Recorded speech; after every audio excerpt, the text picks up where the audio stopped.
আসসালামু আলাইকুম ওরহমতুল্লাহ। আজ চতুর্থ রোজা শেষ হলো। স্বাগতম স্বপ্নের দিগন্তের 125তম পর্বে। দেশে ও প্রবাসে যারা স্বপ্নের দিগন্তের ভিডিও দেখছেন, আপনাদের সবার প্রতি রইল আন্তরিক ভালোবাসা ও কৃতজ্ঞতা। আপনাদের দোয়া, ভালোবাসা এবং সহযোগিতায় আমাদের পথ চলার শক্তি। আজ আমরা গিয়েছিলাম ঝিনাইদহ জেলার শৈলকুপা থানার 5 নং কাছিরখোল ইউনিয়নের বৃত্তিদেবী রাজনগর উত্তর মির্জাপুর গ্রামের একটি প্রত্যন্ত অঞ্চলে অবস্থিত নূরে জাহান দারুল উলুম হাফিজিয়া মাদ্রাসা ও এতিমখানা। প্রত্যন্ত গ্রামে ছোট একটি মাদ্রাসা, কিন্তু স্বপ্ন অনেক বড়। এই মাদ্রাসায় ছাত্র সংখ্যা প্রায় 55 জন।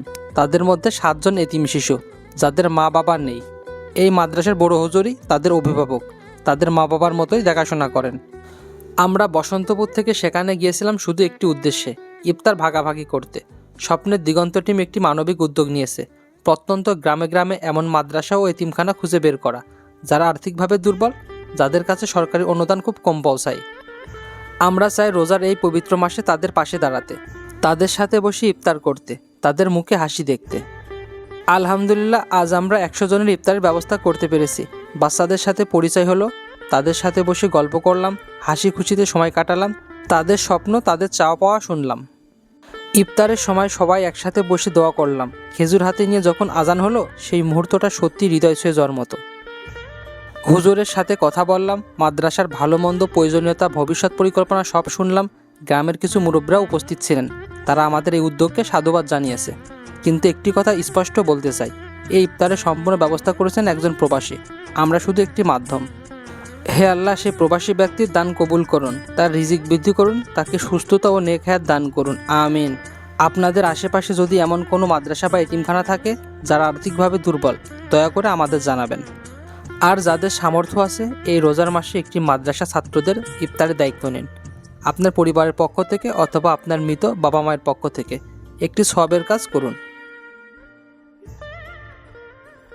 যারা আলহামদুলিল্লাহ এখানে সহযোগিতা করে আসছেন, আমি এদের জন্যও আল্লাহ তাআলার কাছে খাস করে দোয়া চাই করে যারা প্রবাসী আছেন এবং যারা আলহামদুলিল্লাহ এই ফাউন্ডেশনে বা এই যুবকদের মাধ্যমে সহযোগিতার বার্তা দেশ বিদেশের সকল জায়গায় পৌঁছে দিচ্ছেন, তাদেরকেও আমি তাদের জন্য আমরা আলামিন যেন এদের সকলকেই ইসলামের উপরে অটুট রাখেন এবং যাদের এদের পরিবারের যারা ইন্তেকাল করেছেন, আল্লাহ পাক রব্বুল আলামিন তাদের সকলকে যেন জান্নাতুল ফেরদাউস নসিব করেন। সকলে বলি আমিন।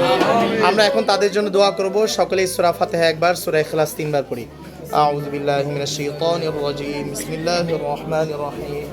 আলহামদুলিল্লাহি রাব্বিল আলামিন। আর-রাহমানির রহিম। মালিকি ইয়াউমিদ্দিন।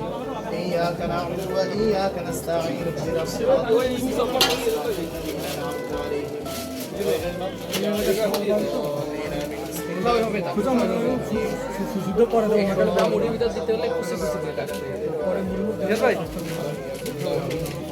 بسم الله الرحمن الرحيم قل هو الله احد الله الصمد لم يلد ولم يولد ولم يكن له كفوا احد بسم الله الرحمن الرحيم قل هو الله احد الله الصمد لم يلد ولم يولد ولم يكن له كفوا احد اللهم صل على سيدنا محمد النبي الأمي وعلى آله وأصحابه وبارك وسلم اللهم آمين ربنا ظلمنا أنفسنا وإن لم تغفر لنا وترحمنا لنكونن من الخاسرين ربنا هب لنا من أزواجنا وذرياتنا قرة أعين وجعلنا للمتقين দোয়া কবুল হয়। আমরা দোয়া কবুলের সময় হাত তুলেছি।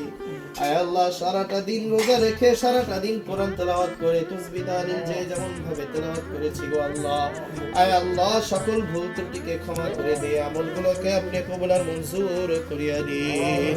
আয় আল্লাহ, আপনি আমাদের ইফতারি, সেহরি, তারাবিকে আপনি কবুল আর মঞ্জুর করিয়া নিন। আয় আল্লাহ, সামনের রোজাগুলো যেন সুন্দরভাবে, সুস্থভাবে, আয় আল্লাহ গুনাহমুক্ত ভাবে কাটাইতে পারি। আয় আল্লাহ, সেই তৌফিক আপনি আমাদেরকে দান করিয়া দিন।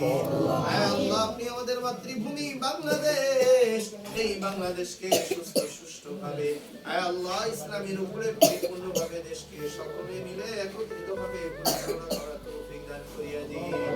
আয় আল্লাহ, প্রবাসে যারা রয়েছেন, আয় আল্লাহ, দেশের জন্য কতটা কান্না করে, দেশের মানুষের জন্য কত দরদ, কত মায়া রয়েছে, এই রেমিটেন্স যোদ্ধাদের জন্য আয় আল্লাহ, আমরা তো কিছুই করতে পারি না।